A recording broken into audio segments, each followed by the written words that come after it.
Today we're in the 8th in my casual 20 and 20, and it's already off to a bit of a chaotic start.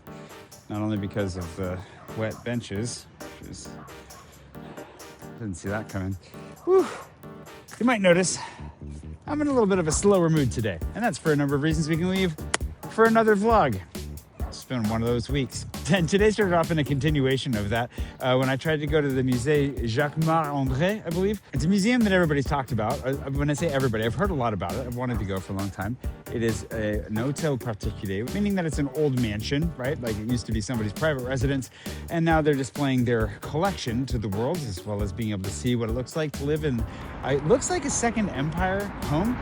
There's a line, which is a really nice example of what the 8th has to offer. Lots of Osmanian, Second Empire, lots of interesting architecture that you think of kind of stereotypically when you think of Paris. But it has a lot of other stuff too, like the pagoda, which is not very far from here. This interesting mixture of architectural styles that really stands out like a sore thumb, and not just because it's a very swollen red. The 8th, for all the crap that I give it, has a lot going on, a lot of interesting things to see. And honestly, I think it's a place that you should ride around on your bike, because you're going to see a wide variety of very interesting architecture everywhere you go. You can always pop into a park like Parc Monceau here. It's not like my favorite park, but I do really like this park, especially for a nice picnic. Speaking of Second Empire, this one is very much made to look and feel a lot older than it actually is. And it kind of fooled me when I first moved here. I definitely thought like, wow, they found all these ancient ruins and turned it into a park. Like this one really suckered me in when I first moved here. I really wanted it to be real. Anyways, the reason that we're not going to the Musée Jacques-Marandré, if I'm saying that correctly, is because there was a massive line. For whatever reason, I thought for once, I always book in advance. And this time I was like, I'll just go. They say you can buy them at the ticket office. That's great. Looks like it's about an hour wait. They're sold out. And there was a huge line, which I'm guessing means that you can still get in if you were willing to wait long enough, which I'm not. I'm not in the mood to wait. I'm not in the mood to stand outside in the line. So I thought I'd ride my bike a little bit. We'll see what we find.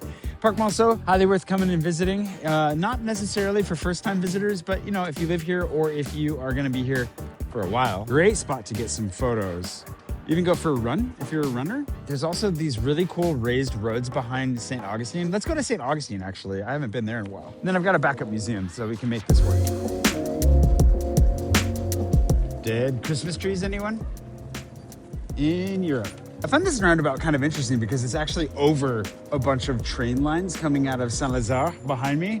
Saint-Lazare being one of the major train stations that you may or may not know because it's more of a regional train station than anything, just heading straight north out of here. But if you head down to the other side over here, you're gonna see some really fun, interesting architecture that you don't see anywhere else. It's like this weird mixture of industrial, Osmanian, modern, with international, and everything around here is named after something international, right? Like Rue de Lisbon is what I was taking to get here.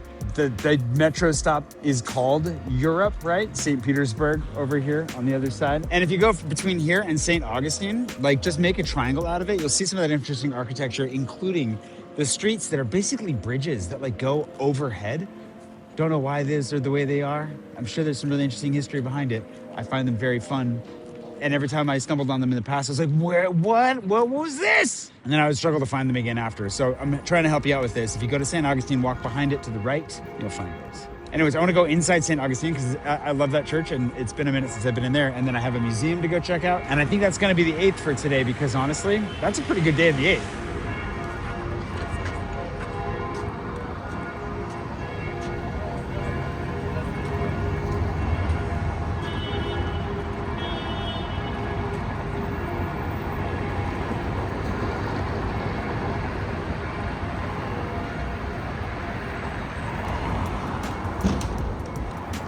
I just always thought it was such an interesting church. And actually, one of the cool things about speedrunning some of these churches this week, or the last 2 weeks, has been seeing like the dramatic differences. Obviously, the back half of this, they never finished cleaning it. They cleaned the first portion of it, but the back, I guess, they decided not to worry about it. But even inside, like it's darker, the gold feels heavy. There are electric street lights inside, you know? Like those kinds of things are very different. I think there was a baptism going on in the back. Cool to actually see the church being used because I feel like that's just very rare. So coming in on a Saturday helps with that. But also the light coming straight through the stained glass good timing on that front. But going from seeing like different smaller, simpler churches to more ornate ones, like this one actually has electricity in it, and was one of the first churches to have like an actual like iron frame. It already has like a very unique history, but it's quite the dramatic difference from church to church, like once you get in there. Also the spire, the red spire, you always know it's St. Augustine from a distance because of that. Anyway, let's go see if we can't pop into a quick free museum and enjoy a little bit more of this sunny weather while it lasts. We're not going to the Grand Palais.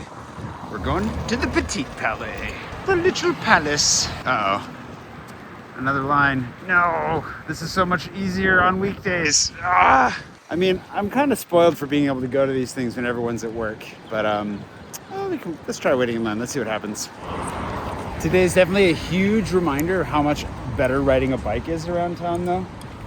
So fast and making up so much time. And thanks to today's patron producer, Ed Robertson, for giving me the energy I need to stick it out and get in this line.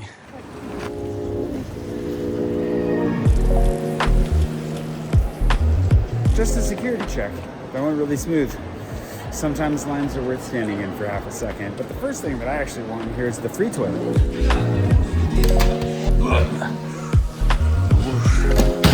It was a little confusing because outside there was a sign saying the line for people with tickets. Here's just tickets for the exhibit, or the exhibition, or the expo.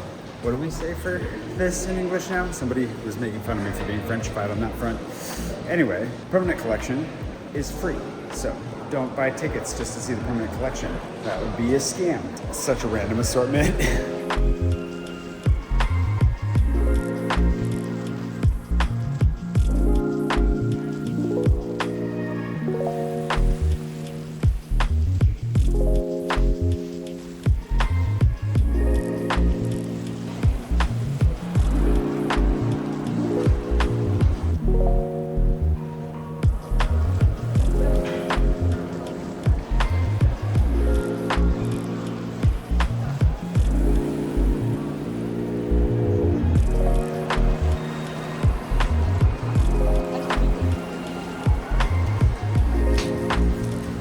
That was really nice. Varied spaces. I forget how much random stuff is in there. I'd never been in the religious iconography section before. But there's an artist called Bilal Hamdad that's in here right now that Amber had mentioned yesterday because she actually pointed out some of the art that he referenced in his work that's in here. Very cool, like capturing scenes of modern urban life in Paris. It was really, really nice to see in person. I really like that. In a way, I kind of thought it'd be cheesy to see modern life painted and put on the wall like that, but he captured some really beautiful moments, and you could tell people were really drawn into it. I really liked it a lot. Anyway, that's the 8th. Hope you enjoyed it. I'm gonna take a couple days to sleep, and I'll see you again very soon for the 9th.